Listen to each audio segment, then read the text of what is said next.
Hello there, friends.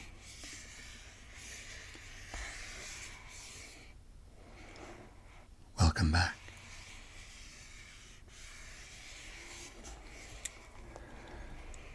I wanted to do a couple of small, simple things in this video today.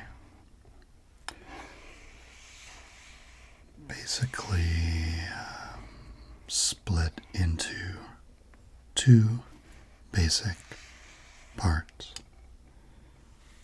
I wanted to do a short show and tell and unboxing with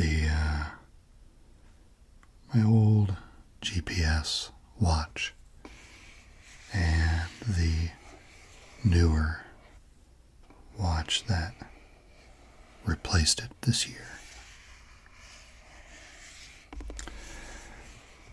And after that, I wanted to just do some absent-minded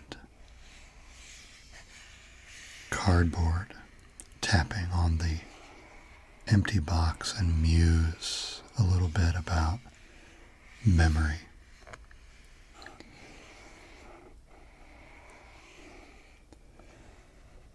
The topic of memory has been on my mind a little bit lately, with a tie-in to these very GPS watches. So I hope you'll enjoy those, and hope you'll share your own thoughts and experiences down below when we get to that part. So let me set the box out of frame for a minute while we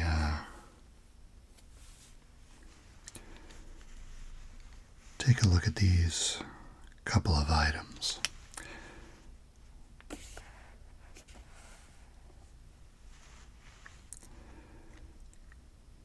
I know there's a lot of black on black in this frame, but I do like a dark frame for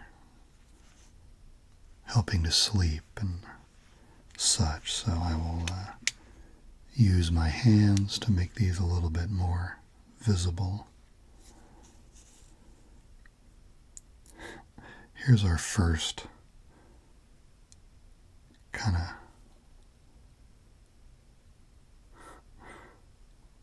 sad item today. Not sad, but this fellow has seen better days, as I'm sure you can see. This is my old Garmin Forerunner 110. This is a GPS watch that I bought about 8 years ago. A GPS watch is just it's a wearable device that tells time, but it also can track your location because it interfaces with GPS satellites, which makes it handy to track distance and pace with outdoor activities. You can see the Garmin Forerunner 110 there at the top, and serial number and such. I was doing some trail running back in those days, and I was working my way up to a 15K trail run that I wanted to participate in. And there was a local county park that I was doing a lot training in, and this park was kind of sprawling, and it had some trails, but there was so much wide open land that it was very easy to crisscross and kind of make your own path, which I liked to do to help with the variety and not get too, bored by doing the same thing every time. But I wanted to keep track of distance no matter where I went, since I was slowly increasing distance to get up to the 15K.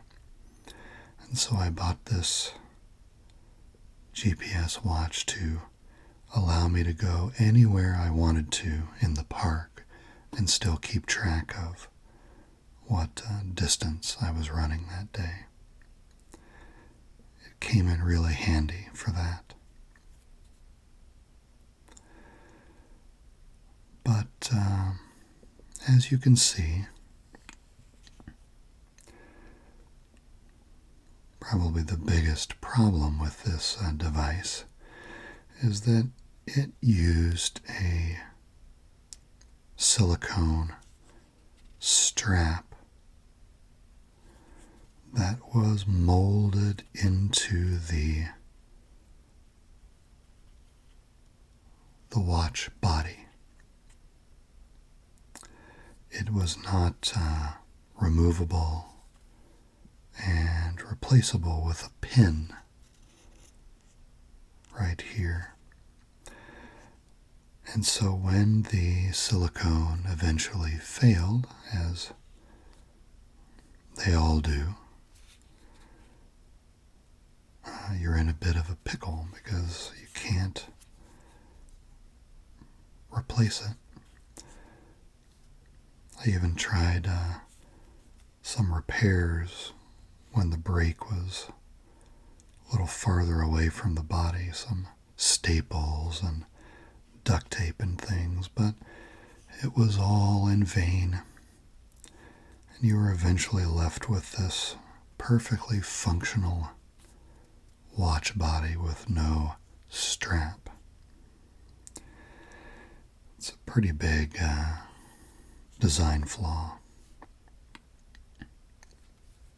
Of course, the way I am, wanting to wring every drop of value out of electronics that I buy, still used it. I would put it in my pocket, or I would put it in my hydration pack.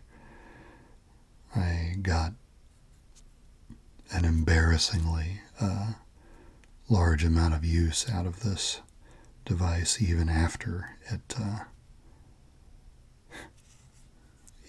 I couldn't wear it on my wrist anymore.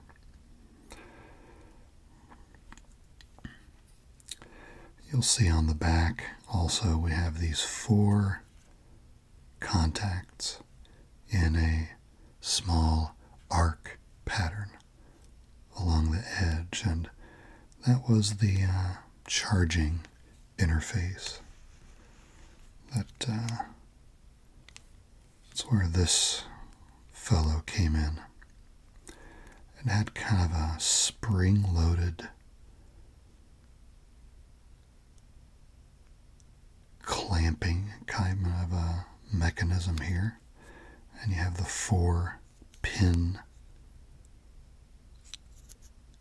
contacts here, and this would grip the edge of the watch with a USB-A interface on the other end.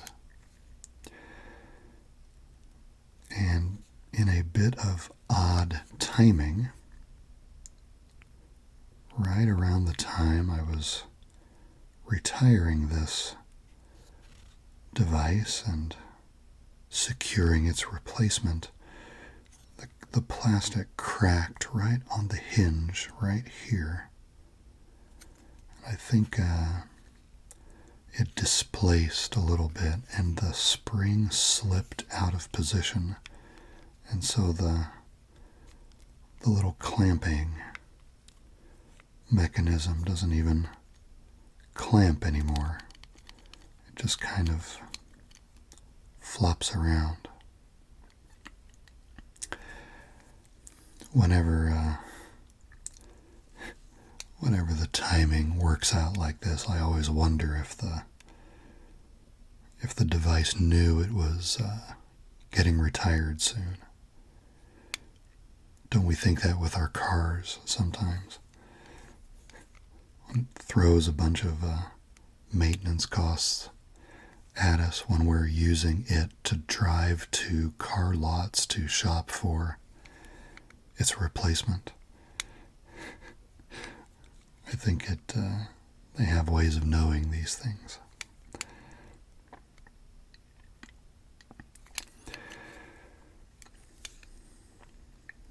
But again, I can't complain.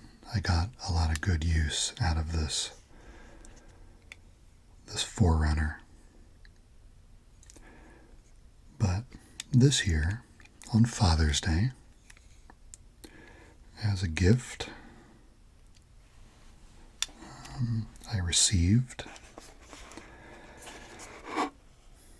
a new Garmin wearable to replace the tired Forerunner. This is the Garmin Instinct.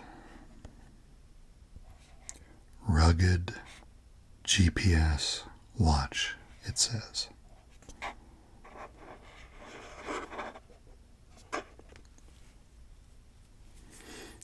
Now, this is kind of a recreation of an unboxing. As you just heard, I got this at Father's Day, so I have been using it. It has been out of the box, but there was no special complicated packaging at play here, so it's very easy to put it all back and recreate the unboxing experience, which is what we're going to do. We've got the side view. All of these images of the watch are very shiny on the box, so I'm going to need to be careful with how I hold it so as not to reflect the light right back into your eyes.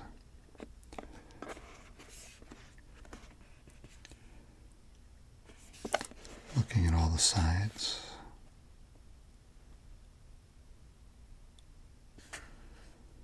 All the fine print, the UPC code.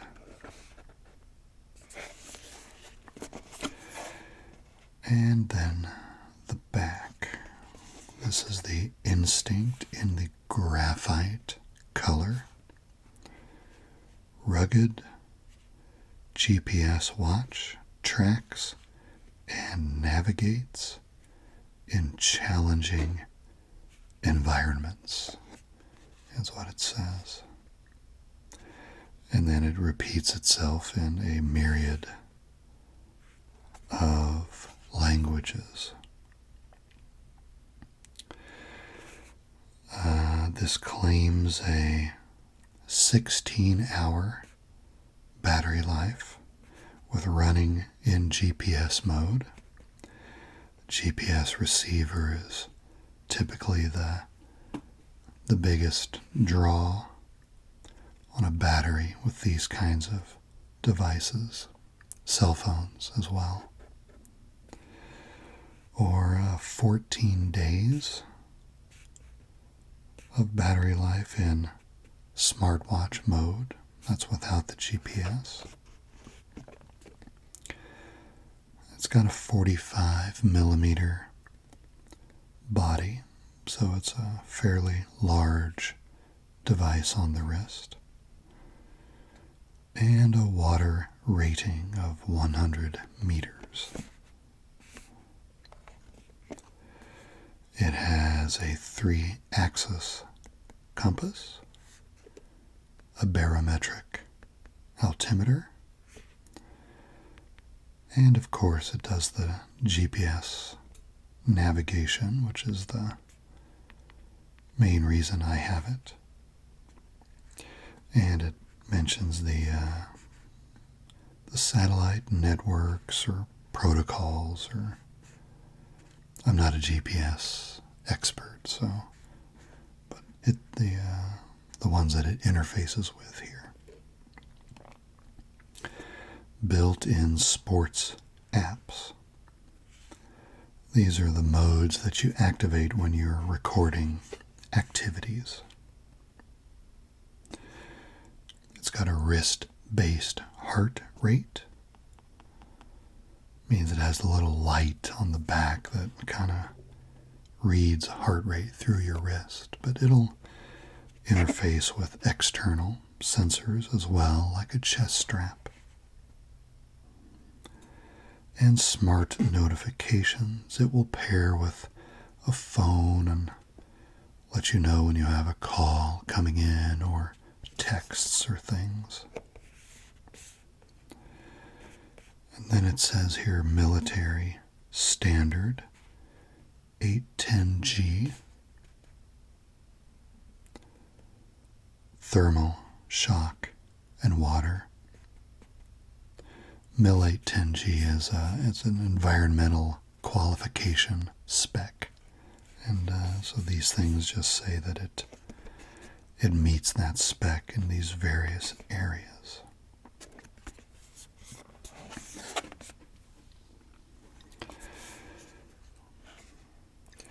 This gift was driven by,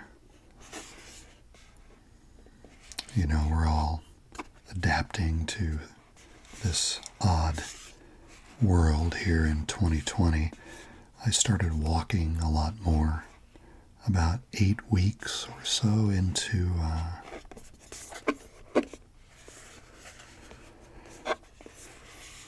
the pandemic, and I was using the poor 110 again a lot, and my wife took pity on me, and that's where the timing of this gift came from for Father's Day. So let's see. Let's get into this thing.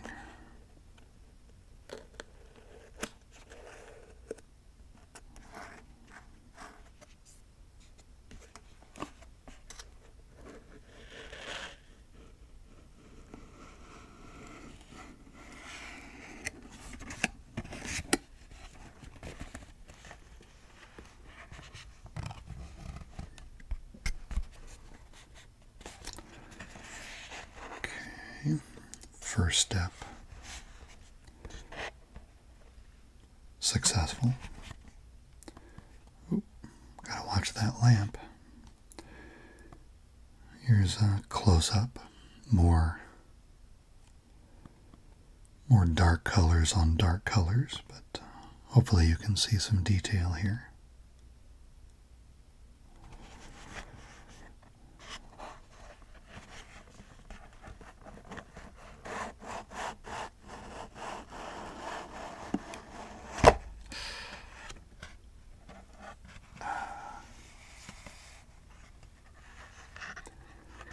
Never seem to do something like this slowly without making some big noise. It never fails.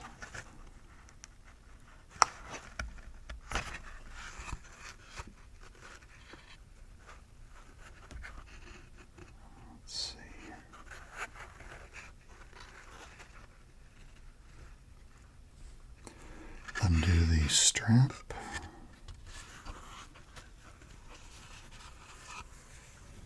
Got this piece of foam here. This should come out the front.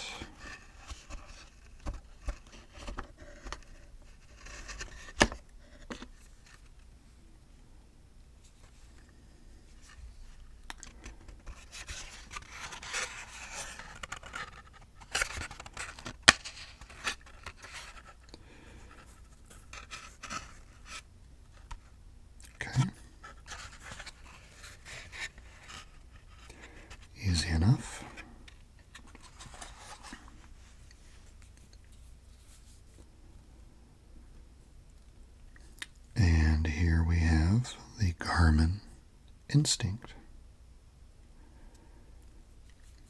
It's got a very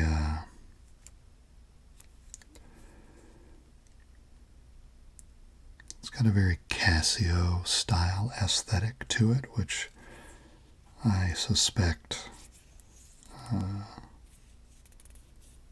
you're either a big fan of or you're not. I personally like it. It's got a monochromatic screen, and this is not a touch screen.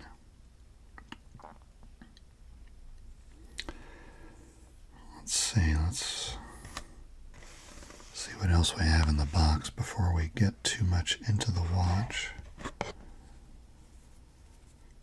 We have our little charging cable, of course. You can see that the charging interface is completely different than what was used on the Forerunner.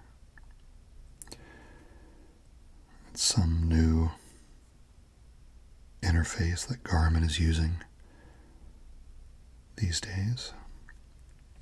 Nothing special there.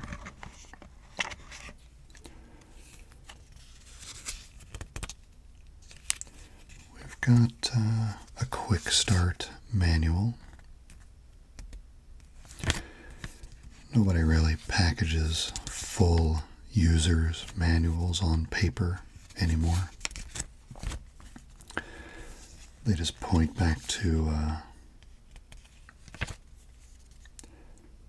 an online version, and that's what this one does here, getting the owner's manual. You can see that it's essentially a 10-page quick start guide, and then it's repeated.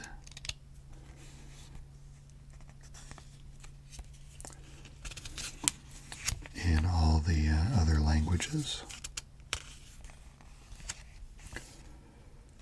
Gives you the overview, pairing your phone, viewing the menu and the widgets, customizing. The watch's displays are very customizable, even though I have found the default displays to be very useful and very much what I wanted to see on the displays anyway, so I haven't done much customizing myself. Starting an activity, stopping, all the basics. And then the online user's manual is very large and comprehensive.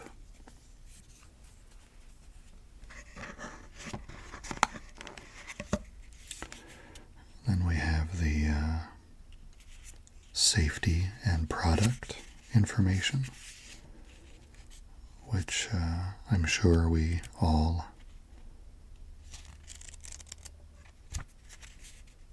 read very carefully.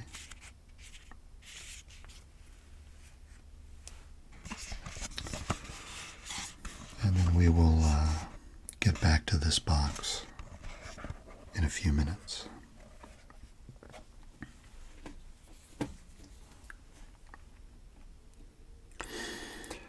So here's the instinct. Got a little pencil here for some pointing. This is the default main watch display. It's got the time here, of course. It's got the day and the date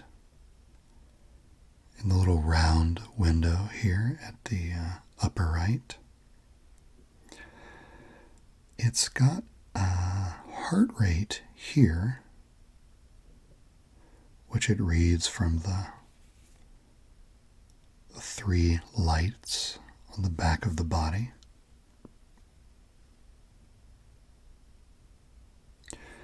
And then a little graphical representation of the last 4 hours of heart rate data. which is pretty cool. Then down at the bottom we have a battery life indicator. And the last piece of information has actually been very useful to me. It's a sunrise and sunset indicator. You can see the little graphic that looks like a sun, and then the little up arrow, and then a time.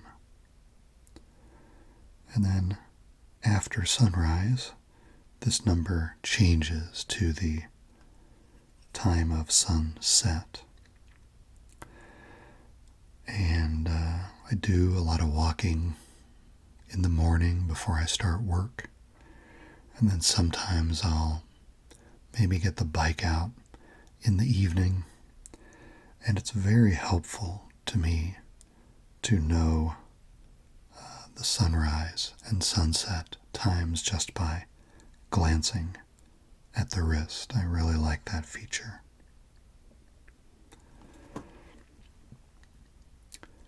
I'm not going to go into the operation of the watch too much because it's been out for a couple of years now. I think it's fairly popular at this price point, and so there are many, many videos that talk about how to operate it. I will note that the GPS button here is the button that you use to get into the activity modes when you want to record an activity. And I've got a few loaded in here, like walk, bike. Treadmill is a mode that does not use the GPS. And hike.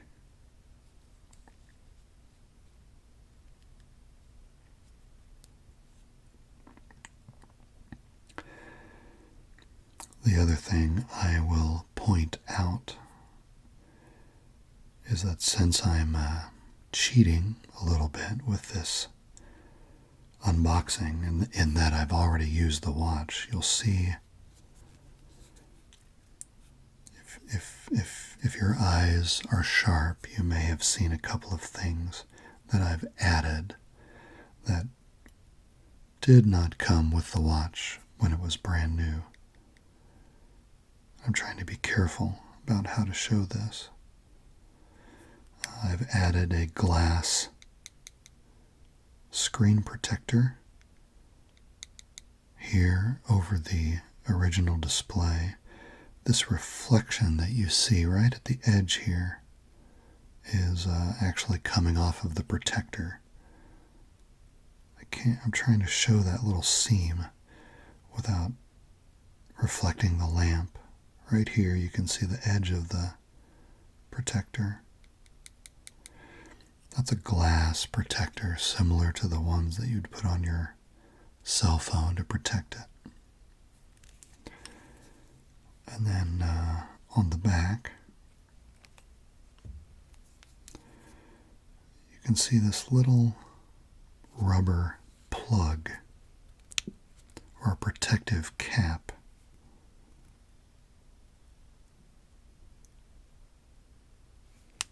That I use to protect the charging port. These came in a kit along with the glass screen protector. So if you're using the Instinct in dusty trail conditions or what have you, keeps dust and dirt from getting jammed up into the charging port.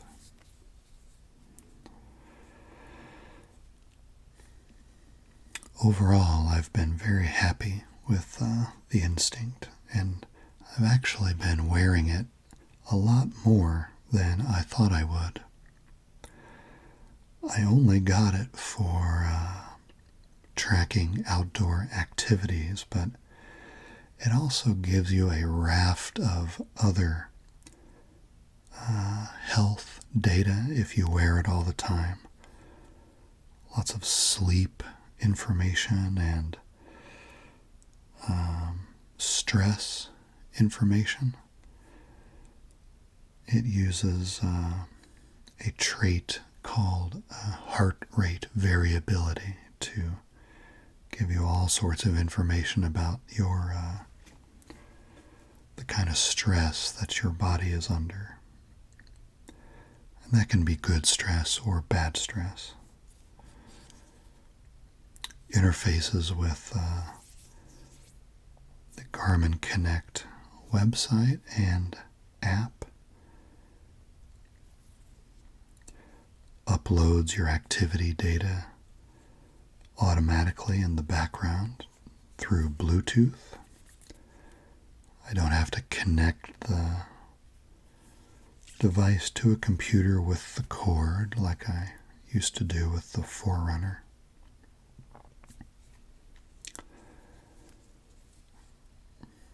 I've been really pleased. I don't know if we're going to be able to go down to the gorge this fall, but if so, it's going to get some good use on the trails and the arches down there. So, why don't I just put this on for the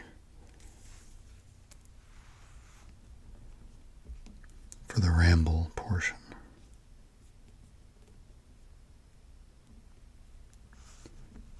If it's possible.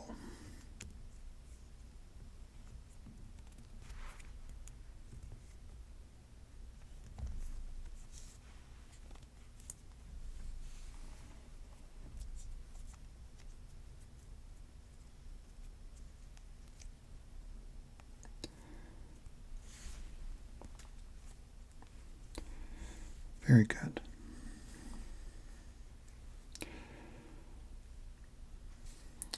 That's how it looks on my wrist. I have a somewhat slender wrist, so these 45 millimeter bodies are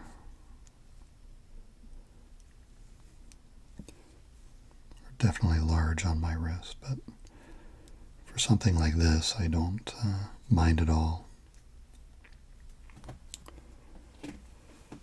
Okay.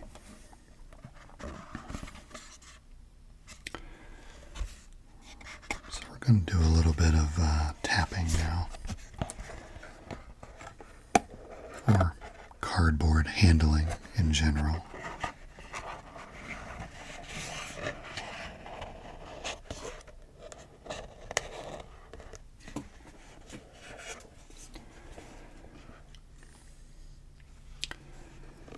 While we talk a little bit about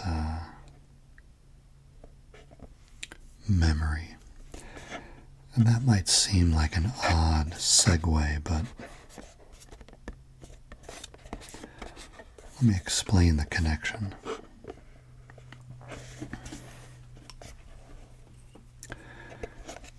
You might have heard on the news a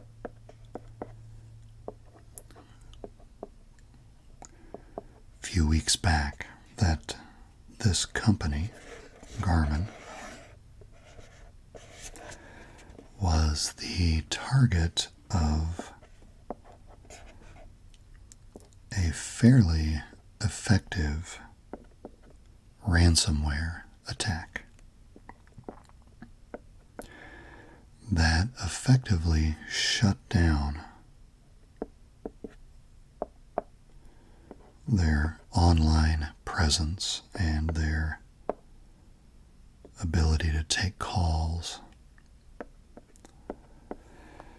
Shut down their navigation products that a lot of pilots use.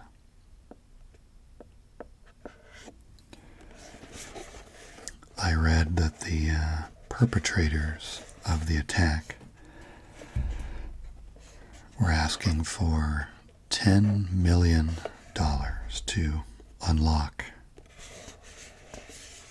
Garmin's files. But after about a week or so,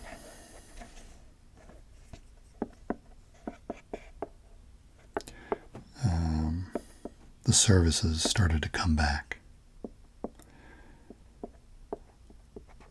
And things were slow for a few days, and we would still get server error messages on our devices for a few days, but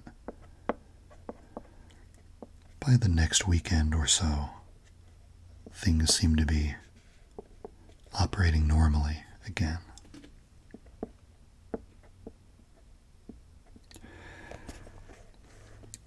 And one thing I thought about while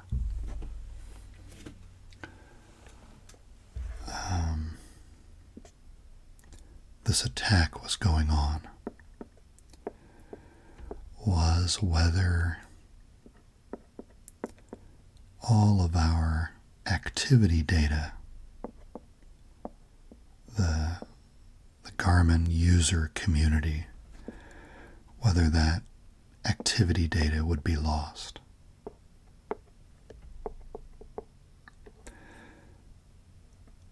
The reason why I was thinking that is that when I started walking again this year and started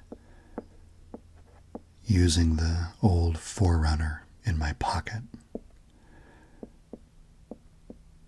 and downloaded the new version of the Garmin Connect app, I spent some time going through a lot of my old activity logs, going back 8 years.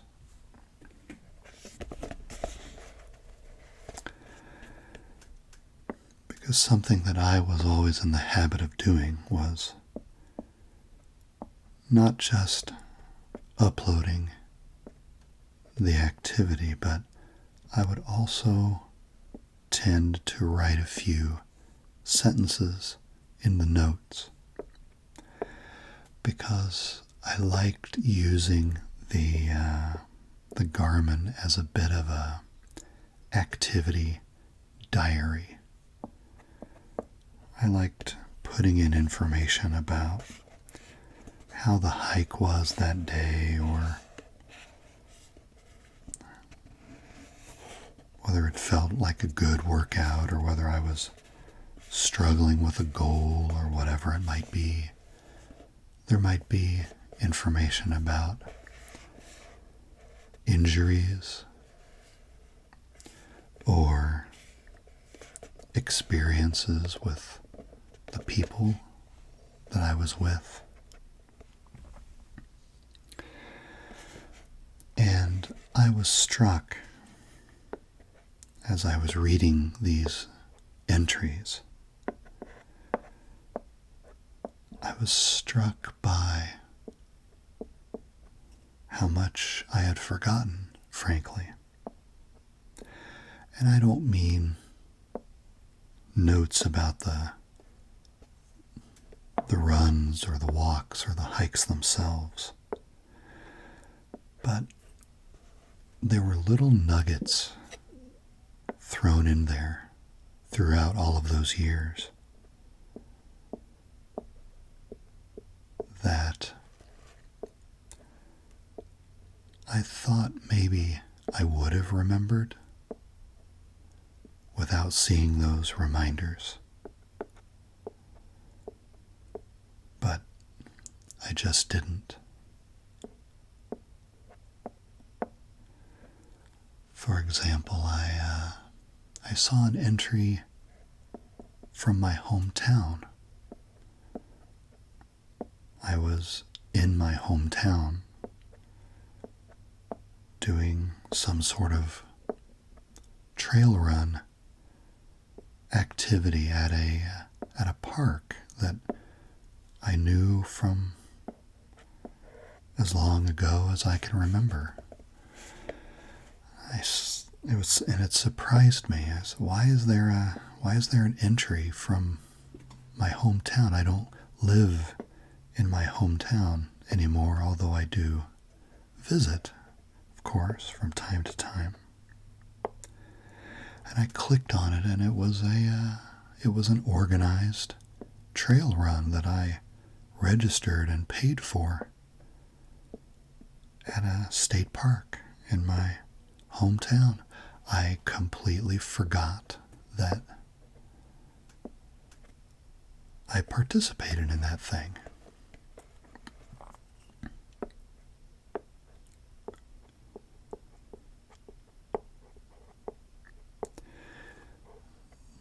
There was a note on an entry long ago on a walk that I just made in the neighborhood, just a neighborhood walk. But the note mentioned that my young daughter was with me. And the note mentioned that we got a little delayed on our walk because my daughter discovered that a friend of ours in the neighborhood had acquired a new kitten. And we got pulled into the house to look at the new kitten. And I can just imagine how she would have been at that age. 8 years ago. I can imagine how excited she would have been to find out about a kitten and want to go meet it and hold it and love on it for a little while. But I don't remember that happening.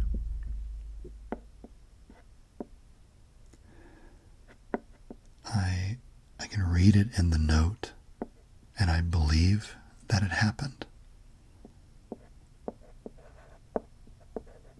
But I don't remember it. I don't remember watching my daughter play with that kitten.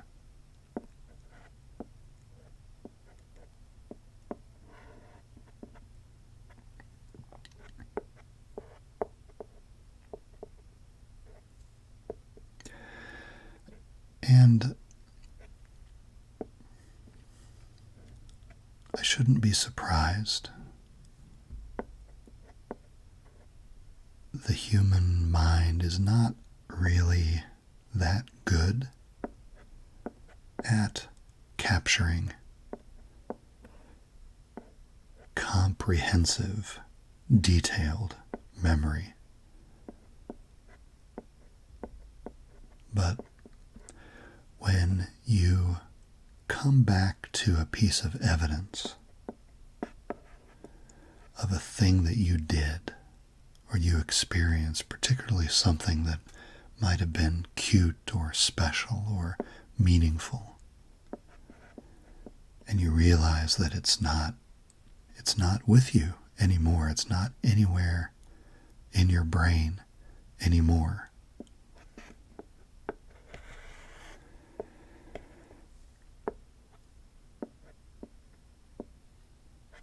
Well, it is a little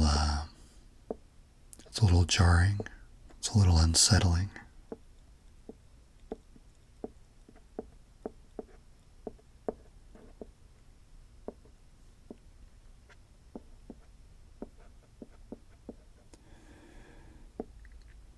There are plenty of notes that I made in those activity logs during our vacations, and I do remember, generally speaking, I do remember the vacations, in a little more detail because they were bigger events and we took a lot of pictures and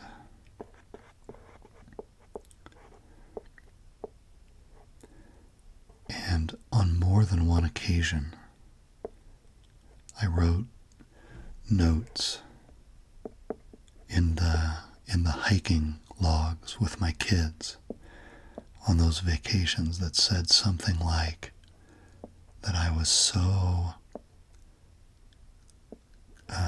thankful and grateful in the moment that we were able to share these experiences together and visit some of these memorable places together for the first time and to share those first time experiences.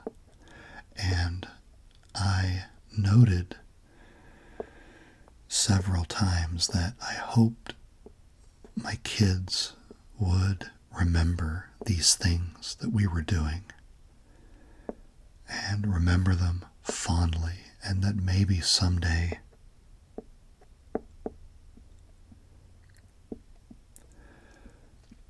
these memories would form perhaps a foundation for them to want to establish their own family traditions and maybe go on similar trips with their loved ones someday.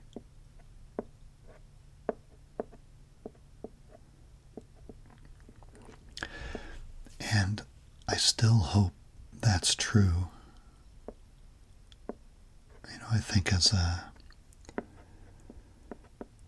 parent, we hope that we're not only giving our kids a good foundation of judgment and decision-making ability, but also some good memories. I mean, no situation is perfect. There's always going to be good and bad, but you certainly hope they're able to look back on some of these adventures we've had and want to maybe relive those experiences with their families.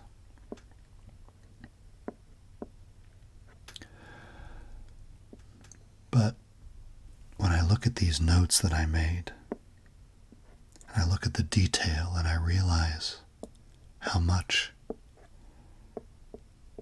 I've lost, even when I thought I was paying attention, even when the moment might have been so emotional or vibrant or detailed that if you had asked me then, hey, is this going to be one of those memories you hold on to forever? I would have absolutely said, yes, this is amazing. I'm going to have this with me for the rest of my life.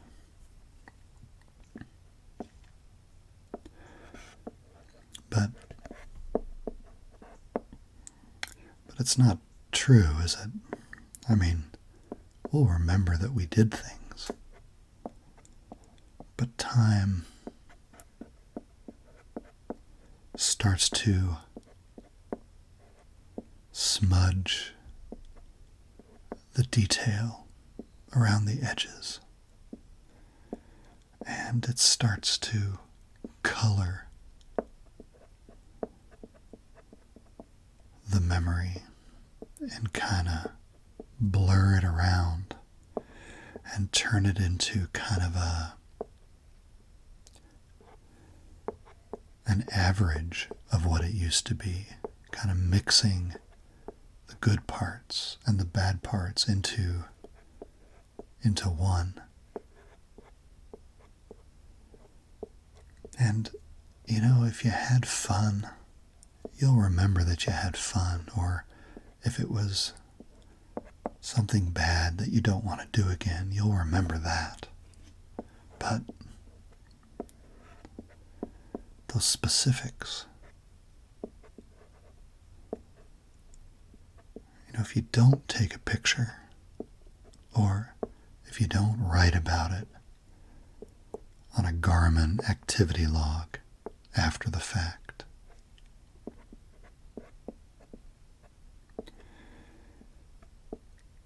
you just start to lose it.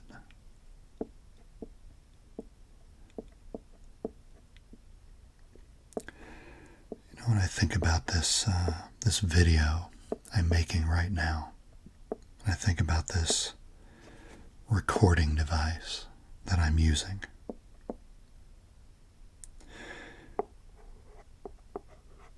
when I hit the record button on this thing, it records everything that it sees and everything that it hears in perfect detail.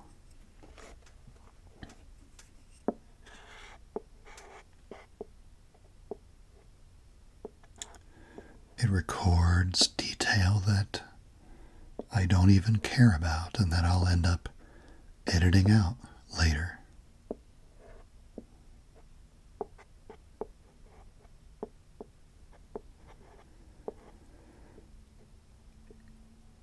But in the process, it will capture perfectly all the things that I do care about and that I do want to save, and that I can edit into a video.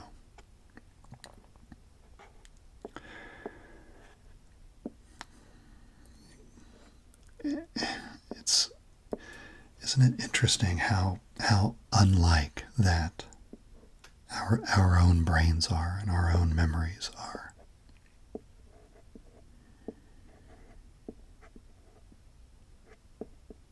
How poor a recording device our brain is. All of the things that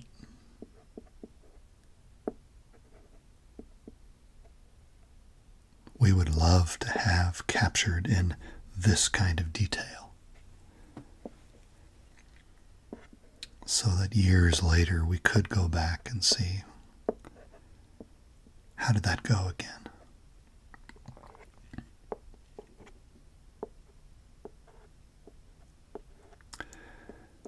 How much we rely on things like pictures. How many times have you looked at a picture that you took of a meaningful thing that you did, or a picture that someone took of you, and realize that the picture has essentially replaced your own memory of that event? Is that you remember the picture, but you don't remember what it was like being in that moment. The picture is it. Has that ever happened to you?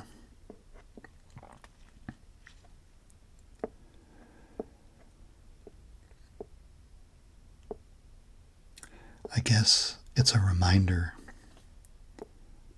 of a couple of things, I suppose.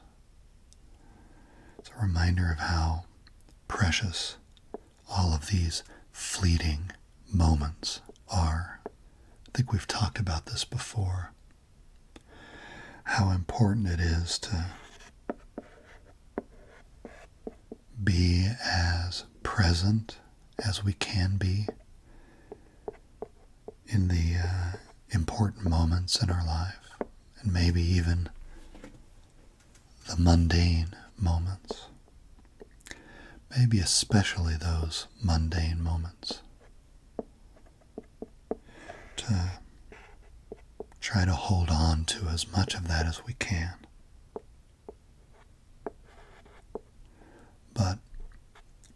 also a reminder that we need to give ourselves grace and forgiveness on this topic as well. This is nothing to feel bad about. This is nothing to beat ourselves up about. It's nothing we can help necessarily, or at least very much, because our brains are not video recorders, and we don't capture and retain that kind of detail, which I guess makes it all the more precious, doesn't it? All the more valuable.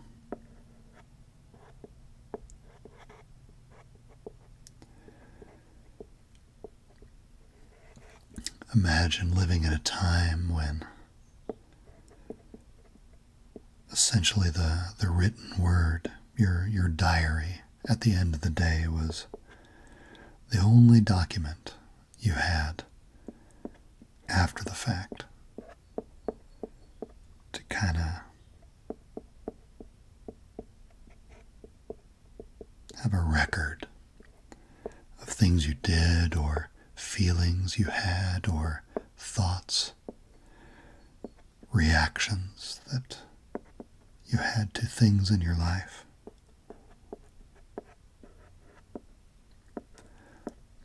Or even before that, before the written word.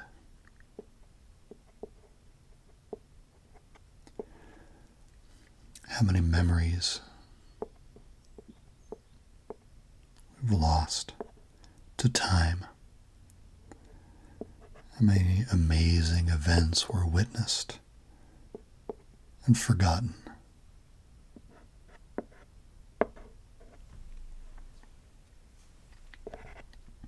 It's an interesting chain of thought to come from just the news of a ransomware attack, but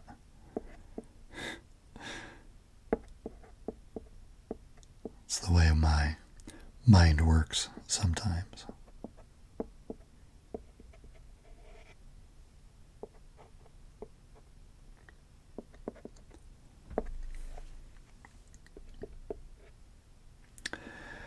Anyway, thank you for joining me for this unboxing and this ramble. I hope you've enjoyed it.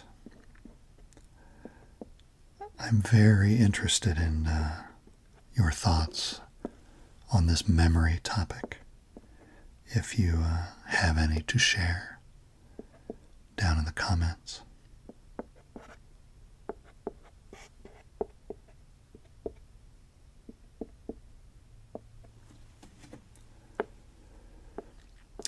Thanks for being here again, friends.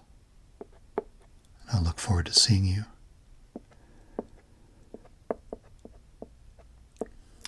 again in the next video. Stay safe out there. We'll see you next time.